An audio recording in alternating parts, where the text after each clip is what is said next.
Ladies and gentlemen, to make a 3D printed keychain, here are the steps you're going to follow. The first thing we're going to do is create a new tab at the bottom here of your file that you already have started. Create a part studio.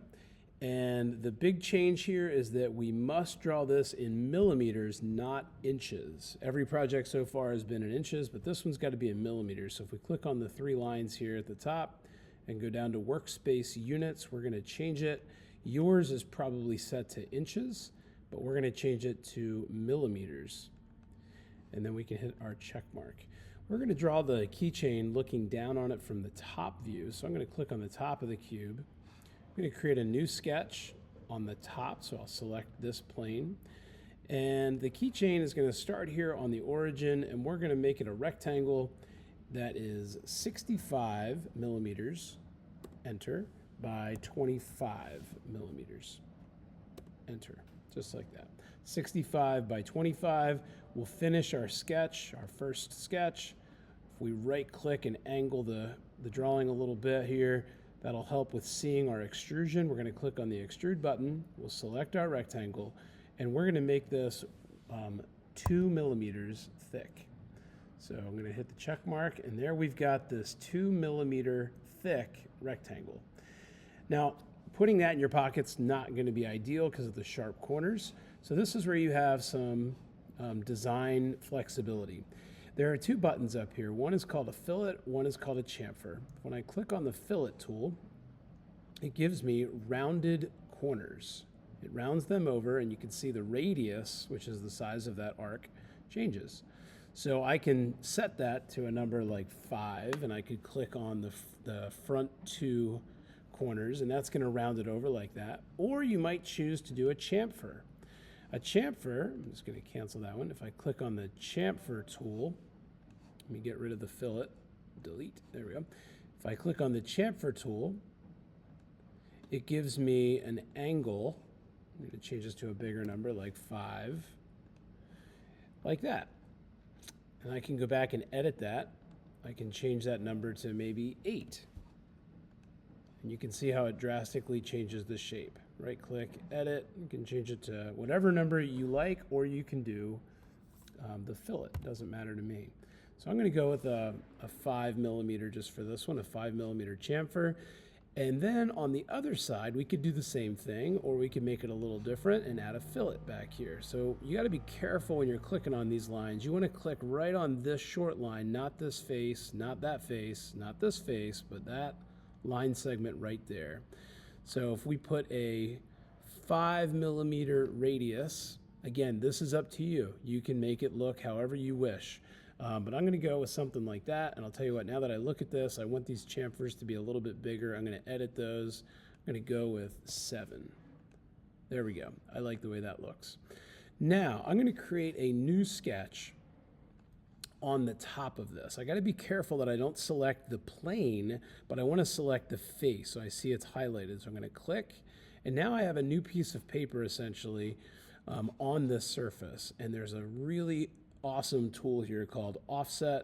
I'm going to click on the offset tool, click in here, and now I'm going to create a copy of those lines that is 2 millimeters on the inside. So I can just drag this arrow until I see the number 2, or I could click on the number and type the number 2, but there we go. I'm going to finish that sketch, and now I'm going to click on the extrude button, and I'm going to lift up the border like this. Not quite that high though. I'm only going to lift it up 1 millimeter like this. I'm going to hit the check mark, and there we go. We have a 1 millimeter offset, kind of a margin all the way around there. These corners are still quite sharp, so it's a good idea to use your chamfer tool. And we're going to have to do a really small chamfer, like maybe a 0.5. Let's see what that looks like. And we're going to click not on each edge, that would take forever, but click right inside here, and it'll automatically add a chamfer all the way around. Again, I did 0.5, and that seems to work out pretty good. Going to hit the check mark there. It's certainly looking a little bit more friendly to hold on to.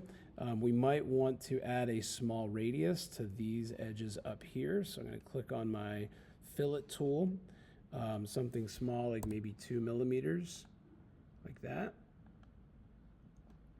So we could do this again, we're just trying to get rid of sharp edges. And I probably could have done those before, or should have done those rather, before I chamfered the top edge. But let's see what that looks like. There we go. That'll work out. Okay, there's two more things that we need for this to be a keychain. We need a name in here, and we need a hole to put it on a key ring. So we have to create another sketch. So I'm going to click on the sketch. Now, I got to be careful where I do this. I don't want to draw my name up here, or put the hole up here, and I don't want it back here on the paper, the plane. I want it on this surface. So I got to click on this surface, and now I can take my circle tool, and I'm just going to put a circle out here. Of course, that's not at the right place yet. I'm going to make it a 5mm diameter circle. I'm going to take my dimension tool, and I'm going to say, okay, from here to where I started is currently 10 whatever. I want it to be in the middle, and we know this entire thing is 25. So half of 25 would be 12.5, and that moves it up to the middle. And I want a dimension going this way. And by the way, if you're getting all these weird numbers, you just have to move your cursor down to get the left and right dimension, or move your cursor left and right to get the up and down dimension. So I'm going to take this down to 5. That'll move it over like that. Finish that sketch, click on the extrude button, and I'm going to select the circle, and I'm going to tell the computer we want to remove it. So hit the check mark, and now we've got a place for a keychain. Looks like the last thing we need to add is our name. So I'm going to click on the sketch tool again, select this surface down here, and use the text tool.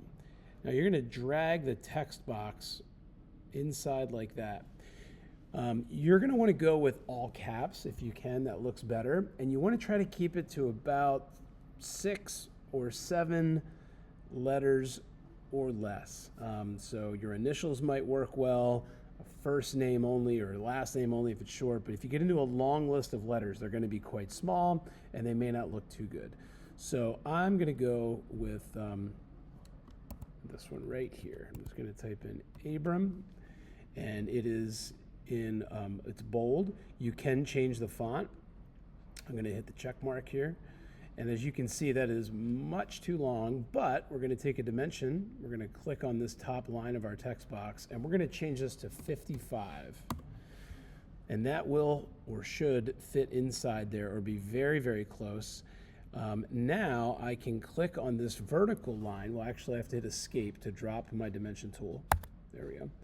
And now I can move this left and right by clicking on the short line.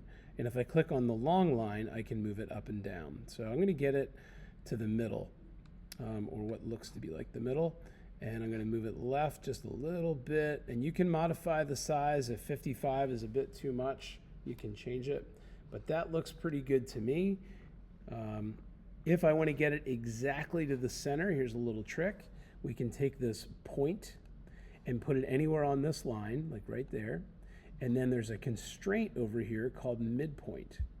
And if I click on midpoint, click on that dot, and then click on this line, it automatically puts the midpoint on the center of that line. I can now take my dimension tool. So I click on my dimension tool here. I can say, okay, from that point to this point should be 12.5. And that moves it to exactly the middle. And that would be ideal. I'm now going to finish the sketch. You can see the letters do not stick up yet. I need to extrude them.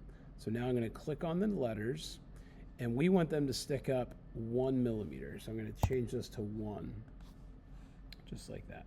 We now have a keychain with the name on it. This is optional. You can click on the chamfer tool if you like the way this looks, and you can click on each letter and chamfer each letter like that. That will get rid of the sharp edges there. Now this is a 0.5, depending on your name. You might have to try something smaller, like a 0.3, and see how it looks. Again, that part is optional. So now I am finished with the keychain. Over here, I'm going to right click and I'm gonna rename it. And this is where I would like you to put your name. So you're just gonna call it your name. And then we're gonna right click and export. And we're going to export it as an STL file. So you'll have to select STL, make sure the units are in millimeters, the resolution should be set to fine, and the option to download should be here. You're going to hit export, and it is going to download to your downloads folder up here. At that point in time, I will show you how to get it from here to the 3D printer network drive. Good luck.